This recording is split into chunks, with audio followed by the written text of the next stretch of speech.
آپس میں لڑائی ہو جائے گی۔ اس سے بچنے کے لیے مال کو اچھے طریقے سے ایک دوسرے سے راضی ہو کر اس کی تجارت کی لائن میں آ کر اس کو استعمال کر سکتے ہو۔ کسی کے مال پر ظلم، زیادتی، چوری، ڈاکہ یا غصب یا غبن کر کے اس کو استعمال کرنا میرے اور آپ کے دین میں اللہ نے اس کو حرام قرار دیا ہے۔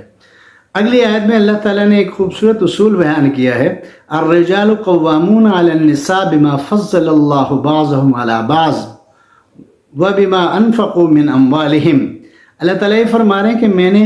مردوں کو عورتوں کا نگران بنایا ہے، نگہبان بنایا ہے، یعنی مرد حضرات کی یہ ذمہ داری ہے کہ وہ خواتین کے لیے نگرانی کا فرض انجام دیں۔ اللہ فرما رہے ہیں کہ میں نے بعض کو پر اسی طرح کی فضیلت دی ہے، اور ایک فضیلت مرد کو اس وجہ سے بھی حاصل ہے، یہ کما کے اپنے بیوی کو کھلاتا ہے۔ تو اللہ تعالیٰ کہ ہاں مرد کو ایک درجہ فضیلت اس لیے حاصل ہے کہ اللہ تعالیٰ نے اس کی جسمانی اور عقلی اور شعوری طور پر جو اس کو طاقت سے نوازا ہے، اس طاقت کو اللہ فرما رہے کہ عورت کی حفاظت کے لیے، اس کے نگہبانی کے لیے، اس کی نگرانی کے لیے استعمال کریں۔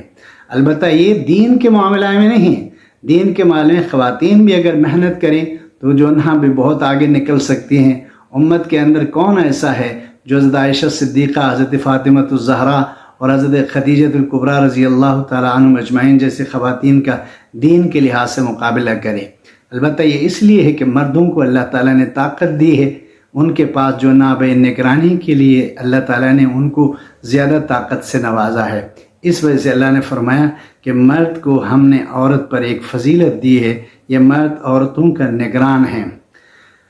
اور اگلی آیت میں اللہ تعالیٰ نے ایک خوبصورت آیت ہے، انتہائی جامع آیت ہے، دل تو چاہ رہا ہے کہ ساری آیت جو بیان ہو، لیکن میں صرف اس کے ترجمے پر اکتفا کروں گا۔ اللہ نے فرمایا وَاعْبُدُوا اللَّهَ وَلَا تُشْرِكُوا بِهِ شَيْئًا، میرے بندو اللہ کی عبادت کرو، اس کے ساتھ کسی کو شریک نہ کرو۔ یعنی اللہ نے توحید کا ذکر کر کے تعلیم دے کر شرک کی اللہ نے تردید کی ہے، اور اللہ تعالیٰ نے فرمایا وَبِالْوَالِدَيْنِ إِحْسَانًا، اے لوگوں اپنے والدین کے ساتھ حسن سلوک کرو۔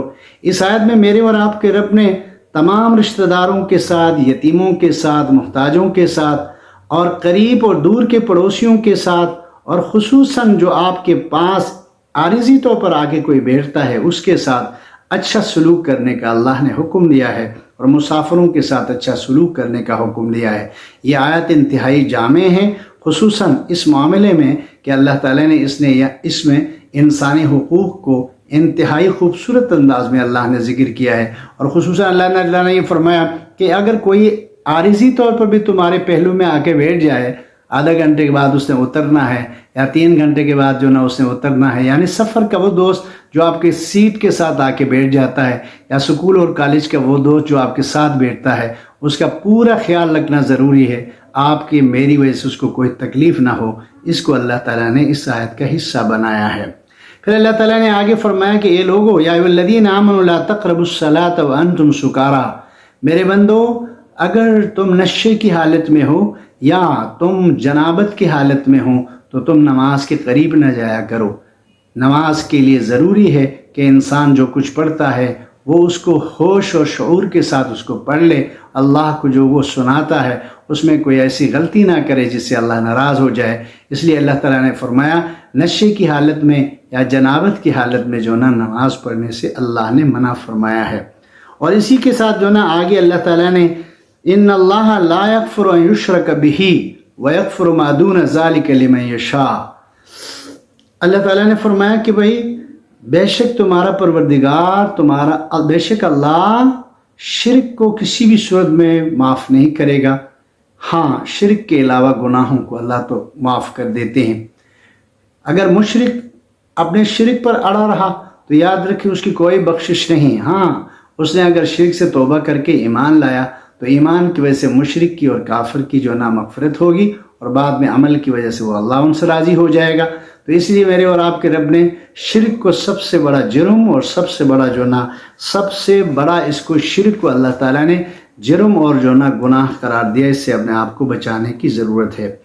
اگلی آیت میں اللہ تعالیٰ نے امانت کا خصوصی طور پر اللہ نے ذکر کیا ہے، ان اللہ یامرکم ان تؤدوا الامانات الی اہلھا واذا حکمتم بین الناس ان تحکموا بالعدل، اللہ فرما رہے ہیں ہمیشہ امانت داروں کو پہنچایا کرو، اور جب بھی لوگوں کے درمیان فیصلہ کرو تو عدل اور انصاف کے ساتھ فیصلہ کرو۔ مسلمانوں کو اللہ تعالیٰ نے یہاں امانت کا بھی حکم دیا ہے کہ مسلمان اپنی ذمہ داریوں کو بہترین طریقے سے نبھائیں۔ امانت کیا ہے؟ میرے اور آپ کے اوپر اللہ کی طرف سے، رسول کی طرف سے، قرآن کی طرف سے، انسانوں کی طرف سے جو ذمہ داریاں عائد ہوتی ہیں، ان ذمہ داریوں میں بہتر سے بہترین طریقے سے ان کو ادا کرنے کو امانت کہتے ہیں۔ اس میں کسی قسم کی خیانت کرنا، بددیانتی کرنا یا حق کو جو نہ بے نقصان پہنچا کر ادا کرنا، یہ سارے خیانت کے زمرے میں آتے ہیں۔ میرے اور آپ کے رب نے اس سے ضروری قرار دیا ہے کہ امانت داروں تک امانت کو پہنچانا ضروری ہے۔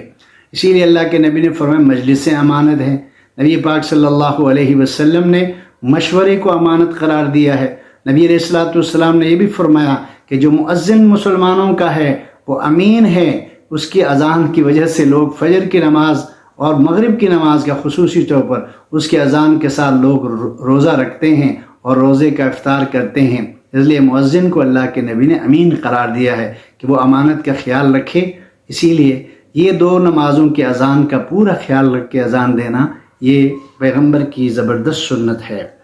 اگلی ایک اصول کو اللہ تعالیٰ نے ذکر کیا ہے، وہ مشہور آیت یا الذین آمنوا اطیعوا اللہ واطیعوا الرسول واولی الامر منکم، اے لوگو تم اللہ کی اطاعت کرو، اللہ کے رسول کی اطاعت کرو اور اولی الامر کی اطاعت کرو۔ ہاں اگر کسی کام کے بارے میں تم جھگڑا کرو، فإن تنازعتم فی شیء، اگر کسی بارے میں تمہیں آپس میں جھگڑا ہو، فردوہ الی اللہ والرسول، تو پھر اس کو اللہ اور اللہ کے رسول کے فیصلے کی طرف لوٹا دو۔ ان کنتم تؤمنون باللہ والیوم الآخر، اگر تم کو اللہ اور آخرت پر ایمان ہے تو یہ کام کرو۔ تو اللہ کی اطاعت اور رسول کی اطاعت اصل ہے، اولی الامر کی اطاعت جو نہ بھئی یہ رسول اللہ صلی اللہ علیہ وسلم کی اطاعت کے تابع ہیں۔ یہ اولی الامر چاہے علماء ہیں، یہ اولی الامر چاہے مسلمانوں کے حکماء حاکم ہیں، تو ان کے لیے شرط یہ ہے کہ اللہ کے رسول کی اطاعت پر رہیں تو ان کی اطاعت کرنا ضروری ہے، یا اللہ اور اللہ کے رسول کی اطاعت سے نکل جائیں تو ان سے اپنے آپ کو بچانا بہت ضروری ہے اور ملک کو بچانا بہت ضروری ہے۔ اس کے ساتھ جو نا میرے اور آپ کے رب نے آگے ایک خوبصورت آیت آتی ہے، وَلَوْ أَنَّهُمْ إِذْ ظَلَمُوا أَنفُسَهُمْ جَاءُوكَ فَاسْتَغْفَرُوا اللَّهَ وَاسْتَغْفَرَ لَهُمُ الرَّسُولُ لَوَجَدُوا اللَّهَ تَوَّابًا رَحِيمًا۔ اللہ تعالیٰ نے فرمایا کہ بھئی اگر یہ لوگ اپنے آپ پر ظلم کریں اور اے نبی جی آپ کے پاس آئے اور اللہ سے معافی مانگے، اور آپ ان کے لیے جو نا مجھ سے معافی مانگے، یعنی مجھ سے آ کے آپ کے پاس آ کے مجھ سے یہ معافی مانگے، توبہ کریں، یا یہ لوگ آپ کے پاس آئیں اور آپ کے ذریعے دعا کروائیں اپنے گناہوں کی معافی کا، تو اللہ فرما رہے ہیں کہ مجھ سے بھی معافی مانگیں گے تب بھی میں ان کو معاف کر دوں گا، اور میرے رسول کے ذریعے بھی اگر یہ معافی کی درخواست کریں گے تو یہ اپنے رب کو توبہ قبول کرنے والا پائیں گے۔